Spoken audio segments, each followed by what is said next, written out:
अच्छा,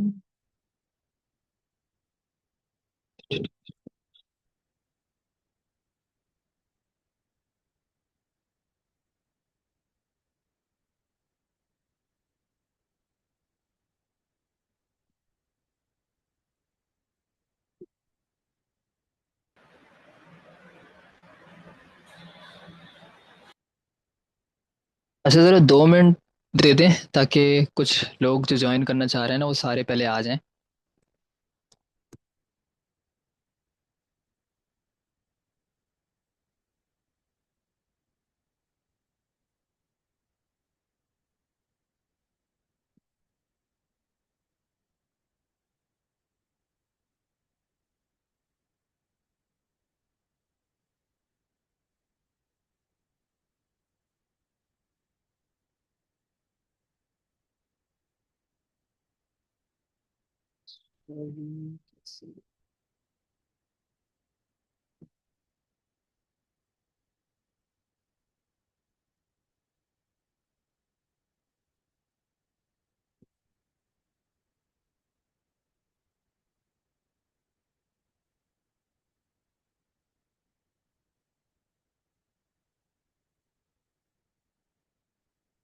अच्छा, एक चीज़ मैं ज़रा सबके लिए क्लियर कर दूं कि जिस जिस को भी 40 घंटे वाली वीडियो सीरीज नहीं मिली है तो वो अपना वो अपना ईमेल शेयर कर दे व्हाट्सएप पे, या मुझे पर्सनली कर दे। चैट पे मत करिएगा क्योंकि ये मीटिंग फिर एंड हो जाती है तो बड़ा मसला बनता है। अब आवाज आ रही है आपको? जी जी, आ रही है, आ रही है। चलें, वेल एंड गुड। अच्छा, I just got the opportunity कि आपसे कनेक्ट किया जा सके, और मुझे बड़ा अच्छा लगा आपने ग्रुप के अंदर लिंक शेयर किया हुआ था। तो अच्छा, मैं ये पूछना चाह रही हूँ कि अमेजोन में अगर आप देखते हैं कि जो ई कॉमर्स की फील्ड है उसमें अभी तक एक तो आपने ये बताया ना कि व्हाट आर योर स्ट्रेंथ, उनके ऊपर ही आप काम करें, which is well and good. लेकिन अगर आप एक चीज सिंगल आउट करें और आप देखें कि किस मेथड से ज्यादा लीड्स आती हैं, तो आप वो किसको करेंगे ई कॉमर्स फील्ड में अमेजोन के लिए? वो कॉल कॉलिंग से ज्यादा आती हैं, या वो ब्रांडिंग करने से ज्यादा आती हैं, या हम सीआरएम या ऑटोमेट करते हैं उससे आती हैं? आप एक्सपीरियंस करते हैं, आपके पास इतने लोग कनेक्टेड हैं और आपने अपने एनालिसिस किया होगा, तो उसमें थोड़ा सा गाइड करें फर्दर। हम्म। देखिए, इसमें पहली तो जो सबसे इम्पोर्टेंट चीज़ है ना, वो आपने सीआरएम वाला वर्ड यूज़ किया है, उसको तो निकाल दें। Because CRM is just a tool, is just a way of automating things, और उसमें आसानी बहुत आती है लेकिन वो कोई कोर सेल्स का मेथड नहीं है। ठीक है, वो जस्ट कनेक्शन करवाता है आपको दो चीज़ों के अंदर। फॉर एग्जांपल, लीड है और लीड को आपने फॉलोअप भेजना है, तो आपने सीआरएम में उस लीड को इंसर्ट कर दिया, अब ऑटोमेटिकली फॉलोअप जाएंगे, which is a wonderful thing, no doubt. लेकिन लीड को पहले एक्वायर तो आपको करना पड़ेगा। ठीक है, अब उस एक्विजिशन की जो मेथड्स हैं वो ब्रांडिंग भी हो सकती है, कंटेंट डालना भी हो सकता है। आप यूट्यूब पे कंटेंट लेके वीडियोस डालें, आप कोल्ड कॉल करें, आप कोल्ड डीएम मैसेज करें। ठीक है, या फिर आप उनका रेंडमली किसी भी बंदे का आपके पास व्हाट्सएप का कांटेक्ट आ गया, आपने व्हाट्सएप पे उसको मैसेज कर दिया, तो ये सारे अब वेज हैं। कोल्ड कॉलिंग भी इसके अंदर वे आ जाता है। ये कोर मेथड्स हैं। देखिए, कोर मेथड्स दुनिया में थोड़े ही हैं, बहुत थोड़े हैं। आप किस तरह से किसी को रीच आउट करेंगी? आप या तो आप कंटेंट के जरिए से रीच आउट करेंगी, ठीक है, ऑनलाइन मीडिया है उसके जरिए से रीच आउट करेंगी, या तो फिर आप दरवाजे खटखटाएंगी जाके फिजिकली। ठीक है, अब वो तो दौर रहा नहीं। अब इसके अलावा क्या मेथड रह जाता है? इसके अलावा यही है कि आपने कोल्ड डीएम किया, कोल्ड कॉल की, कोल्ड मैसेज किया। तो यही कुछ वेज हैं। हाँ, एक और मेथड भी है जिसमें आप किसी क्लाइंट को जो कि दूसरे कंट्री में बैठा हो उसको आप लेटर लिख के सेंड करें। ठीक है, विच इज़ थोड़ा हाई कॉस्ट है लेकिन वो भी है। और लास्टली एड्स रह जाते हैं। तो इसी तरह के कुछ दो तीन और क्रिएटिव वेज हैं जो लोगों ने निकाले हुए होंगे कि किसी अपने लोकल रिसोर्स को, फॉर एग्जांपल दुबई में आप क्लाइंट को आउटरीच करिए पाकिस्तान से बैठ के, तो अपने लोकल रिसोर्स को उसने वहां पे पहुंचाया हो जो वहां पे जाके रिलेशनशिप बिल्ड करो। तो ये तो क्रिएटिव वेज हैं, लेकिन जो इवेंचुअली जो कुछ वेज हैं वो तो मैंने आपके सामने रख दी है। अब आपका सवाल ये है कि सबसे ज्यादा इफेक्टिव कौन सा है, एम आई राइट? यही आपका सवाल है। जी जी जी जी, कि इफेक्टिव कौन सा है? फॉर इंस्टेंस, सब कहते हैं कि अच्छा जी स्लो प्रोसेस है ब्रांडिंग, उससे बहुत आहिस्ता आहिस्ता चीजें आएंगी। अब ये आपने तो पोस्टिंग स्टार्ट की है, आहिस्ता आहिस्ता कन्वर्जन होगी।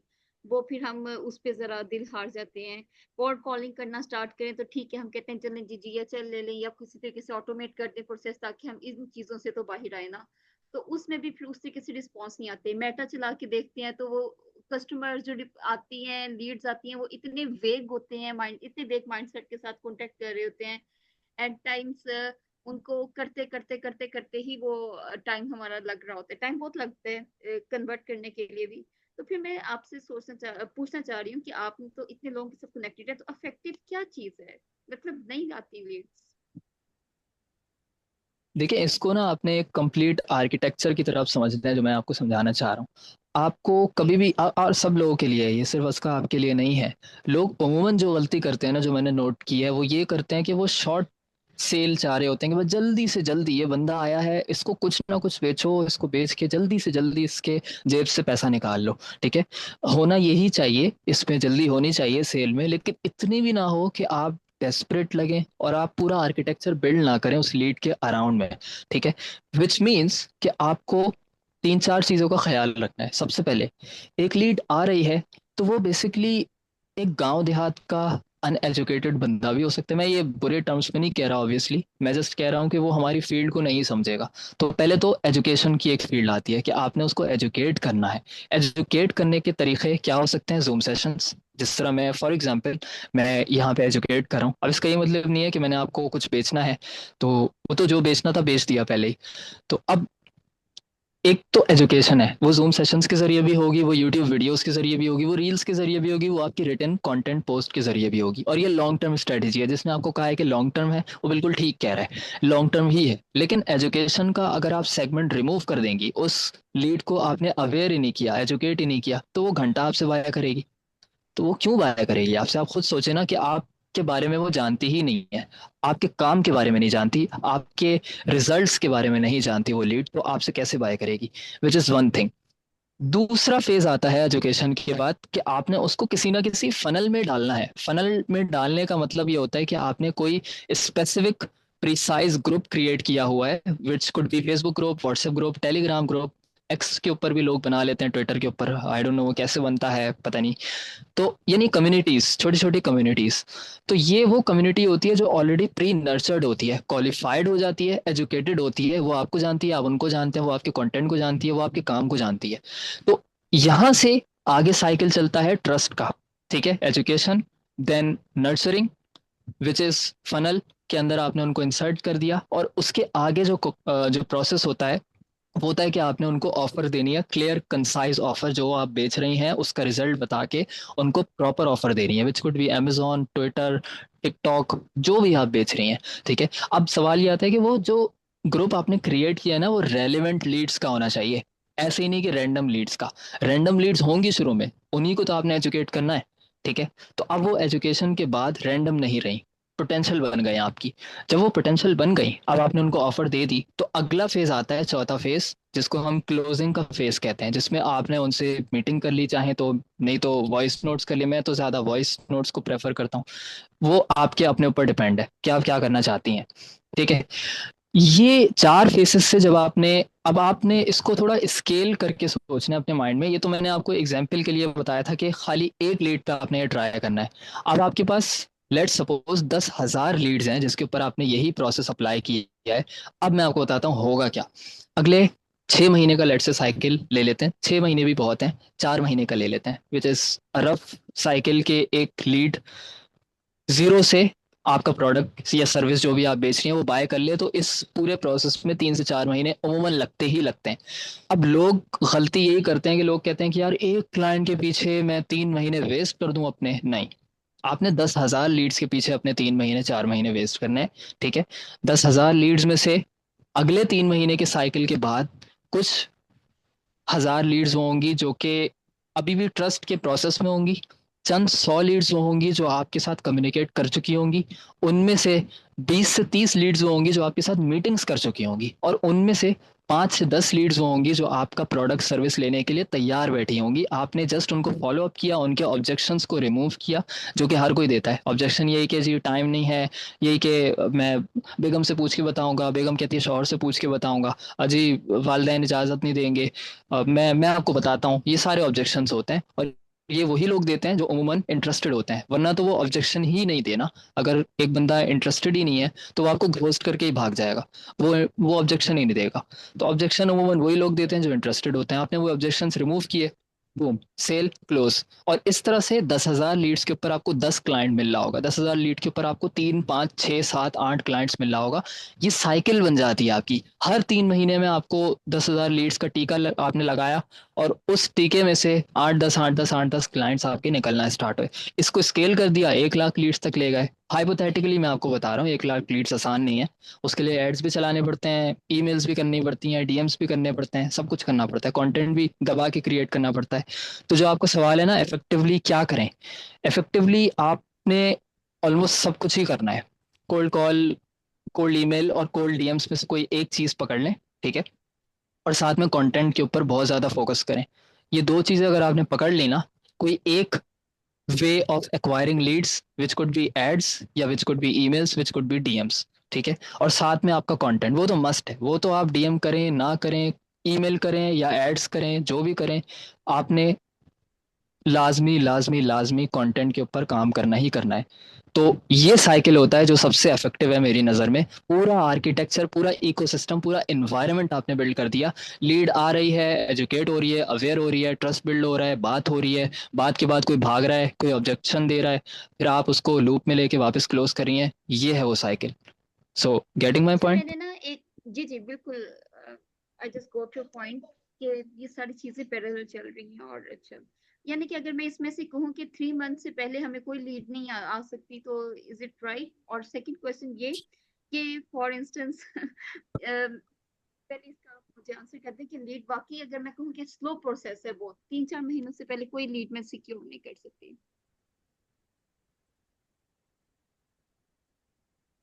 नहीं नहीं, ऐसा नहीं है। देखें, ऐसा बिल्कुल भी नहीं है कि 3, 4 महीने, ये तो एक रैंडम नंबर मैं वैसे कह देता हूँ, जो कि काफी हद तक दुरुस्त भी होता है, लेकिन कुछ केसेस में दुरुस्त नहीं भी होता।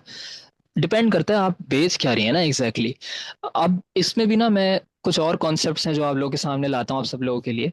कि नंबर वन चीज़ तो ये है कि आप लोग सर्विसेज को फोकस ना करें, सर्विसेज को फोकस करें, बिल्कुल करें। एजेंसी भी बनाएं, सब कुछ करें, माइक्रो एजेंसीज भी क्रिएट करें, सारा कुछ करें। लेकिन सिर्फ एक हाई टिकट चैनल को आप लोगों ने क्यों पकड़ा हुआ है कि जी हाई टिकट जब तक नहीं होगा जब तक हम पैसे नहीं कमा सकते। ऐसा नहीं है। मुख्तलिफ लाइंस के अंदर अपने आप को पेनिट्रेट करें, जिसमें आपका लो टिकट प्रोडक्ट भी हो। प्रोडक्ट, वेन एवर आई से द वर्ड प्रोडक्ट, इसका मतलब डिजिटल प्रोडक्ट, डिजिटल सर्विस, जो भी आप, जो भी इसको कह लें। तो वो लो टिकट भी होना चाहिए, मिड टिकट भी होना चाहिए, हाई टिकट भी होना चाहिए, ताकि जो तमाम ऑडियंस के स्फेयर्स है ना, उनको आप पेनिट्रेट करके उनको टारगेट कर सकें। अब इससे होगा ये कि at the end of 90, 120, 150 days, एक तो आप लोग के पास 3 इनकम की स्ट्रीम्स होंगी, या कम से कम भी दो होंगी, एक नहीं होगी, ठीक है। दूसरा ये है कि बहुत से लोग ऐसे होते हैं जो हाई टिकट से पहले लो टिकट लेके आपको टेस्ट करना चाहते हैं। एक बिरयानी खाने से पहले बंदा एक चम्मच चखे तो सही ना, कि जायका कैसा है, नमक मिर्च से। तो ये चीज़ बहुत से लोग करते हैं। अमूमन बहुत सारे लोग इस साइकोलॉजी से आते हैं कि यार हम पहले इसका छोटा प्रोडक्ट तो टेस्ट करें। उस छोटे प्रोडक्ट से ट्रस्ट बिल्ड होता है। उस ट्रस्ट बिल्डिंग के बाद आप उनको ज्यादा आसानी से, बजाय इसके कि आप किसी बिल्कुल कोल्ड ऑडियंस के पास जाएं, कोल्ड का मतलब जिसको आपका नहीं पता और आपको उसका नहीं पता, बिल्कुल अजनबी, उसके बाद जाने से बेहतर है कि आपका जो हाई टिकट प्रोडक्ट सर्विस है, आप उसी बंदे को अपसेल कर दें। ये कहीं ज्यादा आसान है वर्सेस कि आप उसको करें जो आपके बारे में जानता ही नहीं है बेचारा। तो एक तो ये चीज है। दूसरी चीज, यार इस सारी बातों में मैं आपका मेन क्वेश्चन भूल गया। आपका क्वेश्चन क्या था इसका? मैं कह रही थी कि 3 मंथ से पहले हम नहीं कर सकते ना कोई लीड सिक्योर।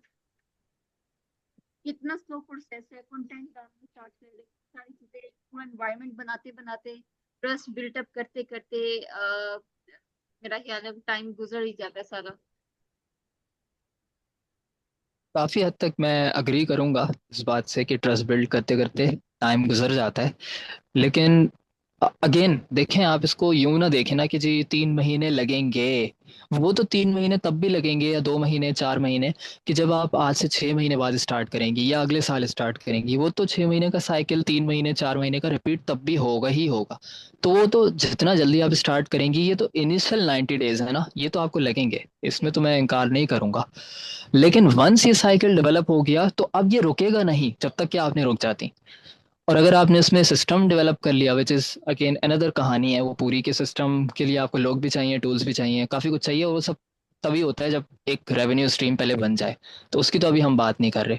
लेकिन यस, इनिशियली ये साइकिल लगता है, उसके बाद तीन इनकम स्ट्रीम्स, दो इनकम स्ट्रीम्स डेवलप हो जाती हैं, जिसमें सर्विस सेक्टर अलग है, हाई टिकट का, लो टिकट आपके प्रोडक्ट्स अलग हैं। हर किस्म की ऑडियंस ट्रेन हो रही है, एजुकेट नर्चर हो रही है, और हर किस्म की ऑडियंस हर किस्म का आपका प्रोडक्ट सर्विस परचेज कर रही है। सेल्स बढ़ रही है, रेवेन्यू बढ़ रहा है, आपकी इनकम स्ट्रीम्स डबल ट्रिपल हो रही हैं।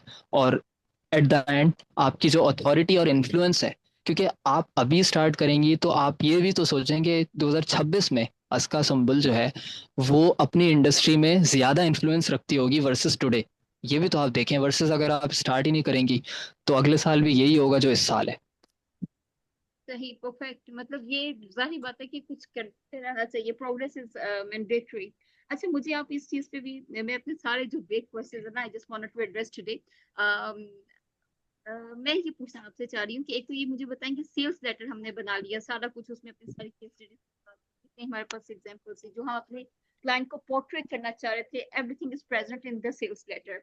लेकिन जब मेरे पास लीड आती है और वो कन्वर्सेशन स्टार्ट होती है व्हाट्सएप के ऊपर, और वो टू भी होते हैं, वो कहते हैं टेस्टिमोनियल्स दिखाएं दिखाएं कि क्या है। और अगर आप उन्हें कहे ना कि आप मुझे रेलिवेंट बता दें कि अच्छा जी कौन सी स्किल में आप इंटरेस्टेड हैं या किस में, तो जाहिर बात है वो स्पेशलाइज्ड है। अमेजोन का सेल्स लेटर अलग है, दूसरी स्किल्स के लिए अलग है। तो उसमें फिर किस तरीके से कैसे ड्रेस करें, और वो क्लाइंट चला गया, तो उसको मैं कैसे दिखाती, ना मुझे पता चल रहा था कि वो वार्म लीड है कि नहीं है, वो इंटरेस्टेड है कि नहीं है, कि वो मतलब ही just want to see the evidence. उसको वो ट्रस्ट नहीं बिल्ड हो रहा था उसका मेरे ऊपर। और मैं हम्म। कैसे उसको वेब सेल्स लेटर दे सकती थी कि ये लीजिए ये आप ले लें, और जिसमें मैंने ऑफर ऊपर लगाई हुई है, वो उसके उसको चाहिए नहीं थी उस वक्त ऑफर, वो देखना ही नहीं चाहता था, वो एक पर्टिकुलर एक पोर्शन में ऐसे था। तो इसमें आप क्या करते हैं सजेस्ट? देखिए, दो आपके मेन सवाल हैं। एक तो ये कि वो ट्रस्ट कैसे, कैसे पिन पॉइंट तरीके से आप मुझे बताओ कि कैसे बिल्डअप होगा, और इस केस के अंदर जो आपकी लीड भाग गई तो उसमें क्या गलती आपने की है ऐसी। मैं आपको एक चीज़ तो सबके लिए मैं क्लैरिफाई कर दूं कि it's not the sales letter या it's not the case studies या टेस्टिमोनियल जिसकी वजह से कोई प्रोस्पेक्ट भाग रहा है। सबसे पहले तो ये क्लियर कर लें। देखिए, मैं एज एन एग्जाम्पल, अपनी एग्जाम्पल देते हुए मुझे इंतहाई बुरा लगता है, शर्मिंदगी होती है, लेकिन मैं सामने बैठा हूँ कि जिसने without any case studies, without any testimonials, आज तक मैं क्लोजिंग करता हुआ आ रहा हूँ। मुझे ज़रूरत नहीं पड़ती, बहुत कम ऐसा होता है ज़रूरत पड़े, क्योंकि ये जो ज़बान है ना, ये ज़बान सबसे अहम चीज़ है, बाकी चीज़ें सब बाद में आती हैं। सबसे पहले आपका ट्रस्ट बिल्ड होता है ज़बान के साथ। ठीक है, अगर आपको कम्युनिकेशन आती है, विच मीन्स कि अगर आपको पोटेंशियल बायर की साइकोलॉजी में टैप इन करके उसके फियर्स और उसकी डिज़ायर्स और उसके खौफ, ये चीज़ें निकालना आती हैं ना, तो आप अपने प्रोडक्ट सर्विस को ब्रिज कर सकते हैं, और वो गैप जो उसका खौफ है वो कंप्लीटली रैप अप कर सकते हैं, ख़त्म कर सकते हैं। ये एक आर्ट है, ये आहिस्ता आहिस्ता आता है, एकदम नहीं आता। और मैं तो बिल्कुल इसका मास्टर नहीं हूँ, मुझे अभी तक नहीं आया। ठीक है, तो ये नहीं हल्के नहीं, हल्के ही आता है। आपको आता है, और मैं कहती हूँ कि इफ यू आर, आप जब अपनी एग्जांपल कोट करते हैं ना, तो actually you are actually inspiration for all of us, कि ये नहीं भी नहीं, चीज ऐसी वर्क ऐसी करती कोई है, बात नहीं ये है। चीज वर्क करती है। यानी कि अगर आप उस वक्त मेरी जगह होते और वो कहता है कि अच्छा जी मैं वॉलमार्ट की सर्विसेज में इंटरेस्टेड हूँ, तो आप फर्स्ट स्टेप के ऊपर कैसे उसको एंगेज करते हैं विदाउट शेयरिंग एनी टेस्टिमोनियल्स, और अपनी सेल्स लेटर शेयर किए बगैर आप उसे कैसे पिच करते हैं? हाँ, देखिए, पिच तो यही तो वो चीज़ है जो मैं समझाना चाह रहा हूँ। पिच तो आपने करना ही नहीं है स्टार्ट में ना, पिच को भूल जाएं बिल्कुल। पिच होगा थोड़े दिनों के बाद या थोड़े घंटों के बाद, डिपेंड करता है वो क्लाइंट या प्रोस्पेक्ट किस स्टेज के ऊपर है, और वो चीज़ें हमें लाइव आइडेंटिफाई करनी होती हैं जब वो चैट हमारी चल रही हो। अब मैं आपको केस स्टडी दे के समझा देता हूँ। फॉर एग्जाम्पल, आपने मुझे कहा कि जी वॉलमार्ट का है, उसको क्या क्या करेंगे, कैसे करेंगे। एक तो मैं सबके लिए बता दूं, 40 आवर सीरीज में ना मैंने इसी तरह की एक लाइव केस स्टडी अपने ही एक काफ़ी ओल्ड क्लाइंट की मैंने इसी तरह से कन्वर्सेशन बाय कन्वर्सेशन उसमें मैं लेके चला था, और वो कोई तकरीबन आधे एक घंटे का लेक्चर है, जिसमें मैंने फेसबुक की अपनी चैट ओपन की पुरानी, और दिखाया कि किस तरह हमारी बैक एंड फोर्थ कम्युनिकेशन हुई, बिल्कुल रैंडम, बिल्कुल स्ट्रेंजर जो मुझे नहीं जानता था, और एक ही रात के अंदर उसको किस तरह से क्लोज कर लिया। अब यहाँ पे आपने जो सवाल पूछा है, देखें, इसका सिंपल सा आंसर तो ये है कि आपको क्वेश्चनिंग करनी है। कोई भी प्रोस्पेक्ट आता है ना, आपने उससे राइट जगह राइट टाइम पे राइट क्वेश्चन करना है। ये तीन चीजें आपने याद रखनी है। राइट टाइम, राइट जगह, राइट क्वेश्चन। विच मीन्स अगर कोई बंदा वॉलमार्ट की या अमेजोन या ई कॉमर्स किसी भी किस्म की सर्विसेज के लिए आ रहा है, तो आपने पहले ही बेनिफिट्स में और आप क्या प्रोवाइड कर सकती हैं और कितने पैसे लेंगी और क्या ट्रस्ट है और कितना मैंने काम किया है प्रीवियसली, इतने साल का एक्सपीरियंस, इन सब में जाना ही नहीं है। इन सब में जाना फजूल है बिल्कुल। वो बंदा भागेगा ही भागेगा, ऑलमोस्ट 100 आउट ऑफ 100 टाइम। क्योंकि वो आपके बारे में अभी नहीं जानना चाह रहा, उसका एक सर्टेन पेन है, प्रॉब्लम है। फॉर एग्जाम्पल उसको जो उसका अकाउंट वॉलमार्ट पे है, उसको ब्रांड लॉन्च करना है या ऑलरेडी एग्जिस्ट करता है, उस पर सेल्स नहीं आ रही, जो भी उसका एक रैंडमली है पेन प्रॉब्लम। अब मसला ये है कि वो अपने पेन के बारे में बात कर रहा है और अमूमन लोग और सर्विस प्रोवाइडर्स उसको अपनी कहानियां सुनाने में लग जाते हैं, विच is a big resonance, sorry dissonance. Dissonance मतलब बहुत ज़्यादा फ्रीक्वेंसी बिल्कुल भी मैच नहीं करती, उसकी फ्रीक्वेंसी ऊपर जा रही है, आपकी नीचे जा रही है, दोनों में धमाका ही होगा, कुछ नहीं होगा। तो दोनों एक हारमोनी में आएंगे ही नहीं। आपने सबसे पहले प्रोस्पेक्ट को हारमोनी में लेके आना है। हारमोनी में लेके आने के लिए फ्रीक्वेंसीज मैच करनी है। फ्रीक्वेंसी मैचिंग के लिए उसके पेन प्रॉब्लम के ऊपर बात करके उसको अपना सॉल्यूशन प्रोवाइड करना है। अच्छा, इसमें एक और मिस्टेक लोग ये करते हैं कि फॉरेन सॉल्यूशन में आ जाते हैं। फॉरेन सॉल्यूशन में भी नहीं आना। एक बंदा कह रहा है कि यार मुझे, मेरा टारगेट 10,000 सेल्स का है मंथली, और मैं अभी 7,500 पे हूँ, तो मैं 3,000 कम हूँ। और कोई दुनिया की ऐसी स्ट्रेटेजी मुझे समझ नहीं आ रही, मैंने हर चीज़ ट्राई कर ली है कि किस तरह इस गैप को पूरा करूं। अब आप फौरन उस पर सॉल्यूशन पे अगर आएंगे ना कि जी मैं ही तो वो बंदा हूँ, मुबारक हो आप सही जगह आए हैं, मैं ही तो वो बंदा हूँ जो 3,000 का आपका ब्रिज गैप कर देगा, बहुत बड़ी मिस्टेक है। फौरन तो आपने सॉल्यूशन में आना ही नहीं है। पहले तो आपने उसकी प्रॉब्लम से खेलना है, आपने मजीद डीप उसके फेयर्स को निकालना है। अच्छा जी, आपको 3,500 में मसला आ रहा है, तो अभी क्या चल रहा है, थोड़ा आप उससे पर्सनल फ्रैंक भी हो सकते हैं चाहे तो, लेकिन ये देख के होना होता है कि वो क्लाइंट की का क्या लेवल है, क्या मेंटल लेवल है अभी। तो वो आप उससे फ्रैंक हो सकते, इनफैक्ट मैं तो फ्रैंक हो जाता हूँ कि बताएं जिंदगी कैसी चल रही है, फिर ये कमी है तो नहीं तो बताएं क्या अगर क्या चीजें ट्राई की हैं। रिप्लाईज ही आना बंद हो जाए, रिप्लाईज आना बंद हो जाए और वो रिलेक्टेंट हो जाए, आप नर्व्स तो आपने कोर, कैसे समझते जी, हैं? क्लाइंट की जी नर्व्स जी, कैसे आप अंडरस्टैंड कर लेते हैं? वो बेसिकली मैं इसलिए कर पाता हूँ क्योंकि मेरे पास पीछे 100 बंदा खड़ा होता है ना पाइपलाइन में, तो वो वही तो मैं आपको बता रहा हूँ, उसका पाइपलाइन डेवलप करनी है। क्योंकि अगर 100 बंदा खड़ा होगा ना, तो आपको एक के चले जाने से, और एक हमेशा जाएगा ही जाएगा, 10 15 20 तो जाएंगे ही जाएंगे। कोई कितना भी मास्टर और चैंपियन एक्सपर्ट हो जाए, उससे भी 10 20 15 50 लीड्स तो चली ही जाती हैं 100 में से, वो तो मुझसे भी जाती हैं, तो वो आपसे भी जाएंगी। तो ये जो एक दो जा रहे हैं ना, तो बेसिकली वही तो असल काम है कि आपने कोर फिलोसफी पे आना है सबसे पहले तो, कि पाइपलाइन तो हो मेरे पास, पीछे लोग तो खड़े हों। वो पीछे लोग आएंगे कैसे? कंटेंट से। और कैसे आएंगे जी? जो भी आप कर रही हैं, डीएम्स, ईमेल्स, कोल्ड कॉल्स, इनमें से कोई एक पकड़ लें जो मैंने शुरू में कहा। या अगर ये तीनों ही नहीं करना तो एड्स भी आप चला सकती हैं। एड्स में मेरा बहुत ज़्यादा तजुर्बा नहीं है, लेकिन थोड़ा सा है उसमें, हमें काफ़ी कुछ करना पड़ता है। तो शुरू में मैं नहीं कहूँगा कि एड्स लोगों को कि चलाएं। शुरू में आप थोड़ा मैनुअल लेबर कर लें, कोई बात नहीं है। तो ये इस तरह से पाइपलाइन डेवलप होगी, वहां से आगे नर्व्स को आपने कंट्रोल करना है। वो एक कंप्लीट आर्ट है। मैं कितना भी यहाँ 2 घंटे भी बैठ जाऊँ ना सेशन में, तो यहाँ पे आपको नहीं समझ आएगा। वो लाइव जब तक आप रेपिटेशन नहीं करेंगे ना इस चीज़ की, पहला क्लाइंट, दूसरा, तीसरा, चौथा, पांचवा, छठा, और एक भाग रहा है, दूसरा, तीसरा, चौथा भाग गया, फिर पांचवा हल्का हल्का लाइन में आ रहा है, वो भी 3 दिन बाद भाग गया। ये रिजेक्शन फेलियर के बाद ही आपको आहिस्ता आहिस्ता समझ आना स्टार्ट होगा। हाँ, इसमें स्ट्रेटजीज आप ये वाली मेरी वाली इस्तेमाल कर सकती हैं, जो कि खुद मैंने किसी और से सीखी हैं। तो ये आप कर सकती हैं। सर रफी, एक और चीज के ऊपर मुझे एड्रेस करें। For instance when you are in the partnership in an और एजेंसी, तो आप पर्सनल ब्रांडिंग फिर कैसे करते हैं, कैसे टास्क मैनेज करते हैं? लाइक बोथ पार्टनर्स की ब्रांडिंग टीम डील कर रही होती है या किस तरीके से करना चाहिए? फिर डबल हमारे पास लोड आ जाता है कि एक बंदे की भी ब्रांडिंग हो रही है, उसकी भी पोस्टिंग चल रही है, सेकंड पार्टनर की भी ब्रांडिंग हो रही है। और सेकंड क्वेश्चन ये है कि आप क्या प्रेफर करते हैं कि कम्युनिटी ग्रुप के अंदर ही एफबी के ऊपर जाना चाहिए कि अपनी प्रोफाइल के ऊपर ही पोस्टिंग और कंटेंट शेयर करना चाहिए, या एक स्पेशलाइज्ड ग्रुप बना के करना चाहिए? हम्म। अच्छा, इसमें पहली तो जो चीज़ है ना, अमूमन लोग भी ये समझते हैं कि अगर उनसे उनकी टीम का कोई बंदा ब्रांडिंग में पर्सनल डेवलपमेंट में ऊपर चला गया, गो कि वो उसी को प्रोजेक्ट कर रहा हो, भले अपने आप को प्रोजेक्ट ना भी कर रहा हो, तो ये बहुत बड़ा हमारा लॉस है। ये तो जिंदगी का सबसे बड़ा फायदा है आपका। आपको तो चाहिए, आपको तो उसको कॉन्ग्रेचुलेट करना चाहिए, उस बेचारे को दावत दें आप कि वो उसने इतना इतना जबरदस्त काम किया है कि उसने आपको प्रोजेक्ट कर दिया, और आपसे भी बड़ा बन गया वो, फॉलोअरशिप में और हर चीज में, इन्फ्लुएंस में, करिश्मा में आपसे बड़ा बन गया वो। क्या बात है! इस तरह के टीम मेंबर्स खुदा मुझे भी 10 अदा नहीं, करते। मैं तो फॉर इंस्टेंस हम दोनों पार्टनर्स हैं, तो अब हम दोनों अपनी अपनी ब्रांडिंग कर रहे हैं, तो उसमें आपको नहीं हम्म लगता वो इतना लोड आ जाता है हमारे ऊपर? अगर इसको टीम एक एक टीम मतलब मेरी ब्रांडिंग कर रही है, मेरा कंटेंट, मेरी पोस्टिंग लिंक्डइन पे कर रही है, एफबी पे कर रही है, इंस्टाग्राम पे डेली बेस पे जा रही है, तो उसकी भी पैरेलल चल रही है, तो हमसे ना एक्चुअली मैनेज नहीं हो रहा। हमें ये वाले इश्यूज नहीं है, नहीं लेकिन तो हमसे मैनेज नहीं हो रहा कि नहीं, ब्रांडिंग इसमें जरा किसकी हो, मुझे ये क्लियर या करें, हम आप एक दोनों पूरी अलग इको अलग कर रहे हैं एलिवेटेड। ब्रांडिंग? देखिए, पर्सनल ब्रांडिंग तो फिर हमारे पर्सपेक्टिव से होगी ना। एक हम तीन ब्रांडिंग्स कर रहे हैं। एक हमारी जो एजेंसी है इको एलिवेटर, हम इको एलिवेटर की ब्रांडिंग कर रहे हैं।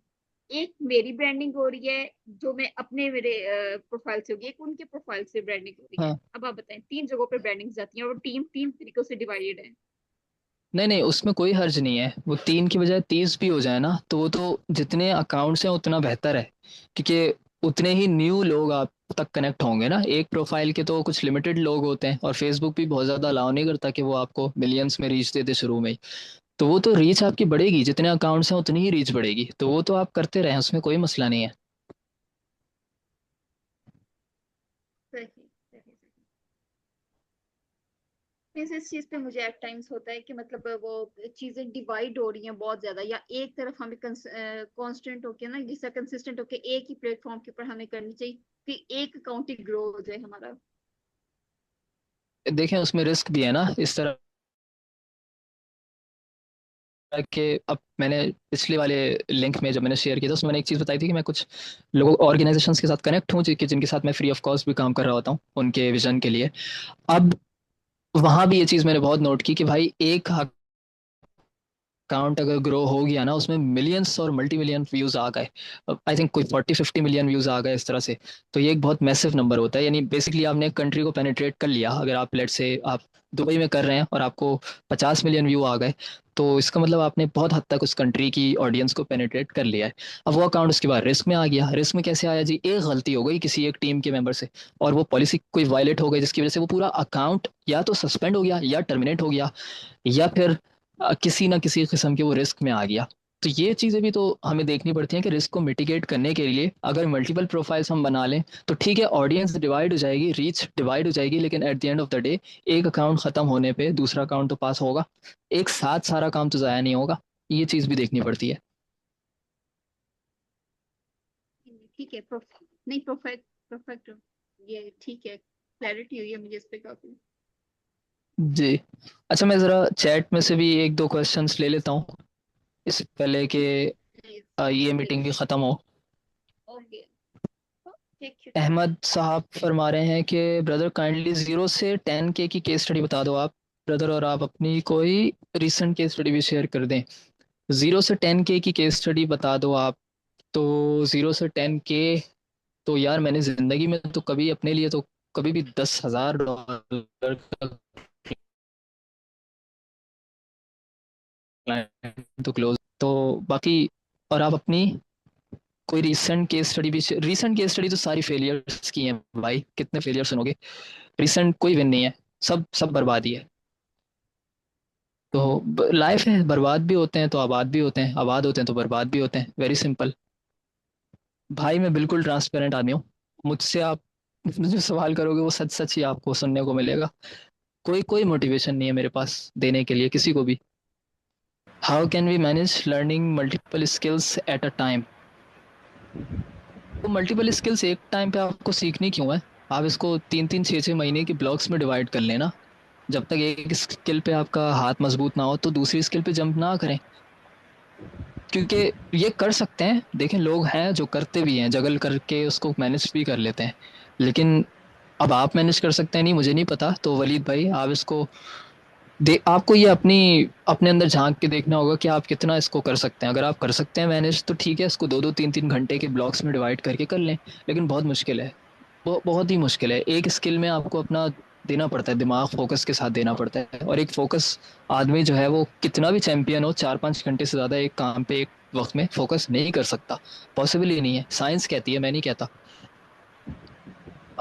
एक और बंदे का सवाल है जी। अच्छा, मेरा एक क्लाइंट था, मतलब हमारी मीटिंग भी हुई थी, मैंने उसकी सारी प्रॉब्लम बताई, समझाई, वो काफ़ी इंटरेस्टेड भी था। मीटिंग के बाद हम व्हाट्सएप पे भी आ गए। क्लाइंट से मैंने उसकी वेबसाइट की यार स्मॉल करके भेजा करें। क्लाइंट लास्ट टाइम ये बोला था कि 1-2 दिन तक और अपनी वेबसाइट की सारी डिटेल देंगे, लेकिन उसके बाद उनका कोई रिप्लाई नहीं आया। अच्छा, वही वाला केस है कि रिप्लाई नहीं आया। व्हाट्सएप प्लस ईमेल भी किया, वेरी सिंपल। ये तो मैंने बहुत ज़्यादा, जब अभी मेरी क्वेश्चन पे अस्का के साथ बात हो रही थी, तो इस चीज़ को मैंने काफ़ी लंबा एड्रेस किया कि आप लोगों ने पूरा आर्किटेक्चर बिल्ड करना है लीड के अराउंड में। और एक लीड जा रही है, कोई गम की बात नहीं है, 100 पीछे होनी चाहिए। 100 की मैंने स्ट्रेटजी और फॉर्मूला बता दिया है कि वो कैसे आएगा। ठीक है, तो इसका तो ये सिंपल सा आंसर है कि भूल जाए उस लीड को, कोई बात नहीं है, कोई मसला नहीं है। दुनिया में बहुत पैसा है, दुनिया में बहुत ज़्यादा पानी है, खाना है, सब कुछ है, फरावानी है। फरावानी सिर्फ हम पाकिस्तानियों पे ही फरावानी नहीं है, वो हमारी अपनी वजह से नहीं है। एआई वॉइस एजेंट को कैसे सेल करें, अहमद साहब का कहना है। आ, जैसे सब चीज़ों को सेल करते हैं वैसे ही सेल करें, और कैसे सेल करेंगे। बेसिकली इसके लिए देखें, टेक्निकल आंसर के लिए तो आपको 40 आवर वाली सीरीज देखनी होगी कि कैसे सेल करें। वो तो मैंने उसमें वेज और प्लेटफॉर्म्स और मार्केटिंग कैसे करनी है, ब्रांडिंग कैसे करनी है, एक एक बंदे को जाके पिच कैसे करना है, वो उसमें समझाया हुआ है। लेकिन जनरल आंसर तो मैंने आपको इसका मैं यही दे सकता हूँ कि भाई, सेल करने के लिए आपको एक ऑडियंस चाहिए जिसको ये चीज़, जिसका ये प्रॉब्लम हो बेसिकली। और प्रॉब्लम किसका हो सकता है, एग्जिस्टिंग बिजनेसेस का हो सकता है, और किसका हो सकता है, एजेंसी ओनर्स का हो सकता है, और किसका हो सकता है, डॉक्टर्स का हो सकता है, मेडिकल वालों का हो सकता है। तो इस तरह के लोगों को के लिए आपने ऑडियंस बिल्ड करनी है। देन उनके सामने अपनी प्रोडक्ट सर्विस को लेकर आना है। लेकिन प्रोडक्ट सर्विस लाने से पहले आपने अपना ट्रस्ट डेवलप करना है। तो बेसिकली अपनी अपनी अपने सॉल्यूशंस को आपने प्रोपोगेट करना है। तो ये चीज़ है, और ऐसे ही सेल होगा। अच्छा वैस, मैं एक सवाल और ले लूँ फिर मैं आपकी तरफ आता हूँ। समी खान फरमा रहे हैं कि जी would love to hear about some of the mistakes और failures you have had along the way. यार बहुत लंबी लिस्ट है, just so we can learn what not to do or what to avoid. I feel like those lessons are super valuable too. अब पता नहीं valuable है नहीं है, हर एक की जिंदगी अलग है, तो शायद वैल्यूबल ना हो। मैं क्या बताऊं, एक दो चीजें चले वैसे बता देता हूँ। रिस्क, मैं तो पागल आदमी हूँ, मैं तो हर किस्म का रिस्क लेता हूँ। तो ये वाली गलती, पता नहीं गलती है नहीं है, मेरे लिए तो आज तक गलती नहीं है। लेकिन हो सकता है आपके लिए गलती हो। तो वही मैं कह रहा हूँ, ये बहुत ज़्यादा रेलिवेंसी जो है ना, इसकी चेक करनी पड़ेगी। रेलिवेंसी कोई वर्ड नहीं है, रेलिवेंस, वो चेक करनी पड़ेगी आपकी ज़िंदगी में अप्लाई हो भी रहा है नहीं हो रहा है। तो ये तो मेरी, मैं तो इसे मिस्टेक नहीं कहता, लोग मिस्टेक कहते हैं। तो अब आपको देखना है कि मिस्टेक है नहीं है। मैं तो फुल 100% लाइफ को जीता हूँ, 100% रिस्क लेता हूँ। लोग कहते हैं कैलकुलेटेड, मैं नहीं कैलकुलेटेड लेता। मैं हर किस्म का रिस्क मैंने लिया है, और ज़िंदगी में सारी ज़िंदगी लिया है। तो ये चीज़ है। और ब्रेवरी, ब्रेवरी का मतलब कोई परवाह ना हो कि लोग क्या कहते हैं, लोग क्या कहेंगे जी, नाक कट जाएगी, ख़ानदान में इज्जत ख़राब हो जाएगी, जी बाहर लोग क्या कहेंगे, जी बेअदब बेनसीब। तो ये वाली चीज़ें मेरे अंदर नहीं है। रिस्पेक्ट हर एक को करें, हर एक को दें, वरना अल्लाह की तरफ से बड़ा सख्त अजाब आएगा अगर रिस्पेक्ट नहीं किया तो। रिस्पेक्ट करें, सब कुछ करें, लेकिन ब्रेव रह के अगर जी सकते हैं तो वो ज़्यादा बेहतर है। तो इस बात का तो ये जवाब है। बातें फलसफियाना लग रही हैं, लेकिन वो जिंदगी यही वाली है मेरी। तो आपने मेरी जिंदगी का पूछा तो मैंने आपको बता दिया, बाकी मेरी जिंदगी का ना ही पूछें लोग, क्योंकि मुझे बड़ी शर्म आती है बताते हुए, I am sorry. Best tools बता दें जो फ्रीमियम मॉडल पे हों ईमेल मार्केटिंग के लिए। मेल मीटियर, मेल मीटियर सबसे बेहतरीन। लिंक्डइन पर अकाउंट सस्पेंड हो जाते हैं, प्रॉब्लम का क्या सॉल्यूशन है। अपील करें, पॉलिसीज पे ध्यान रख के अपील करते रहें। अच्छा, और किसी का कोई सवाल है तो वो सामने भी आ सकता है, अनम्यूट करने के लिए हैंड रेस कर सकता है, खुद से अनम्यूट करना चाहे खुद से भी कर सकता है। अस्सलाम वालेकुम। जी जी, वालेकुम सलाम। अच्छा, मेरा ना ये प्रॉब्लम आ रहा है, मैं काफ़ी टाइम से कर रही हूँ फ्रीलांसिंग, 1 ईयर तकरीबन लगा लें आप। तो मैंने काम भी किया है, मेरे पास टेस्टिमोनियल्स भी हैं, फीडबैक भी है, सब कुछ है। लेकिन लोकल्स के साथ ही मतलब किया है मैंने, कंटेंट के थ्रू मैंने क्लाइंट्स लिए हैं सोशल मीडिया से ही। तो उनको जो रिजल्ट देने होते हैं ना अपनी सर्विस के, वो उसमें मुश्किल आ रही है मुझे। उसमें मैं बहुत प्रेशर ले लेती हूँ कि रिजल्ट्स नहीं आ रहे, क्लाइंट जो है वो उसको मैं रिजल्ट कैसे दूँ। जैसे अब थंबनेल्स वगैरह होते हैं, उनका सीटीआर आना चाहिए, मतलब व्यूज वगैरह आने चाहिए। तो थंबनेल पे डिपेंड करता है ये काफी, जो मेरी सर्विस है कि आपने क्लिक्स ला के देने हैं। तो इस चीज का मैं बहुत प्रेशर ले लेती हूँ, मतलब मुझे समझ नहीं आ रहा। मैंने स्किल चेंज करने का भी सोचा है कि जो मुझे सूट करे, बैनर्स वगैरह का मैंने सोचा है, लेकिन उसका पता नहीं, मुझे नहीं पता कि क्लाइंट्स मिलते हैं या नहीं मिलते हैं। तो मैं इस चीज में स्टक हो गई हूँ और अब मैं कुछ भी नहीं कर पा रही। अच्छा जी।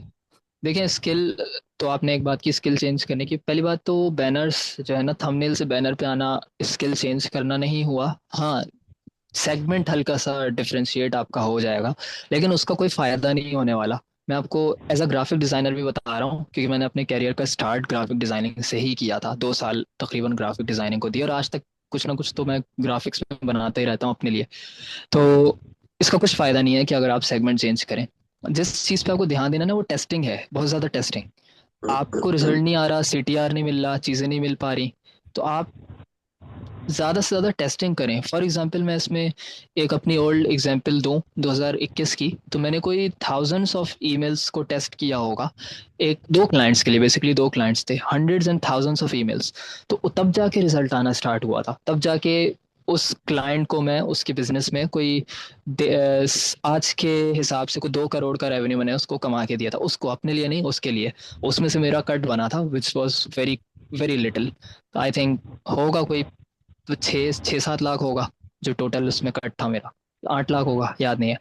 तो एनीवेज, तो वो बेसिकली किस तरह से हुआ था, शुरू में ईमेल्स हमने सेंड की, भाई कोई रिस्पांस नहीं आया। फिर बार बार ट्वीक की, टेस्ट की, फिर रिस्पांस आना स्टार्ट हुआ। तो इसका सिर्फ एक ही फॉर्मूला है कि आपको सेगमेंट चेंज करने से कुछ फ़ायदा नहीं होना। आपको रिजल्ट नहीं आ रहे तो इससे डिसहार्ट नहीं होना। रिजल्ट आने का एक ही फॉर्मूला है कि आप एक सर्टेन बिजनेस जिसके लिए भी आप काम कर रहे हैं उसको ज़्यादा से ज़्यादा आप ऑप्शंस प्रोवाइड कर दें। आप खुद से टेस्ट करते रहें चीज़ों को, खुद से प्रैक्टिस में लेके आएँ चीज़ों को। करंट इंडस्ट्री शिफ्ट्स के ऊपर ध्यान रखें, दुनिया में हो क्या रहा है, चल क्या रहा है, किस तरह से क्या मामलात हैं, सीटीआर के क्या मामलात हैं। अटेंशन और साइकोलॉजी, इन दो चीज़ों को आपने स्टडी करना है। स्टडी से मतलब लिटरली स्टडी करना है। चैट जीपीटी पे जाएं, खोलें, पढ़ें, किस तरह अटेंशन क्रिएट होती है, किस तरह के सिंबल्स के ऊपर लोग और जेनजी अट्रैक्ट होती है। जेनजी आपकी ऑडियंस नहीं है, तो ओल्ड मिलीनियल्स किस तरह से अट्रैक्ट होते हैं, वो आपकी नहीं है। कोई बहुत ही कोई 50-60 साल वाले बुजुर्ग आपकी ऑडियंस है, तो वो किस तरह अट्रैक्ट होते हैं, या आपको अब समझना पढ़ना होगा। ये कहलाती है अपनी फील्ड में डेप्थ। ठीक है, ये आपको लानी होगी। इनकम खुद ब खुद ही बढ़ जाएगी जब आपकी फील्ड में आपको डेप्थ आना स्टार्ट हो जाएगी तो। तो इसका ये नहीं कहते कि मतलब आप एक ही स्किल पे ना रहो, अगर आपको नहीं पता कि उससे आपकी इनकम होगी या नहीं होगी। तो इसलिए मैंने ऐड करने का सोचा था, मैंने कहा वो मैं इजीली कर लेती हूँ। नहीं, आप तो इजीली कर लेती हैं, लेकिन आप अपने क्लाइंट के पर्सपेक्टिव से भी तो सोचें कि उसको बेसिकली रिजल्ट्स चाहिए। उसको ये नहीं चाहिए कि आप क्या इजीली कर लेती हैं। तो वो आप वो चीज़ पकड़ें। आप बेशक ऐड कर लें इसको, थंबनेल्स के साथ आप बैनर्स को भी ऐड कर लें, लेकिन at the end of the day depth आएगी तभी इनकम बढ़ेगी। डेप्थ नहीं आएगी तो आप शिफ्ट करेंगी तब भी इनकम ज़ीरो ही रहेगी। एक सवाल मैं बस चैट में से ये ले लूँ कि kindly live meetup. Live meetup तो यार, लाइव लाइफ का बड़ा झंझट है, क्या बताऊं। लाइफ में टाइम मैच नहीं होते, फिर सिटीज मैच नहीं होते। लाइफ तो बहुत मुश्किल है फिलहाल के लिए, कम से कम। हाँ, वैसे मैं ये कर सकता हूँ कि भाई मैं कभी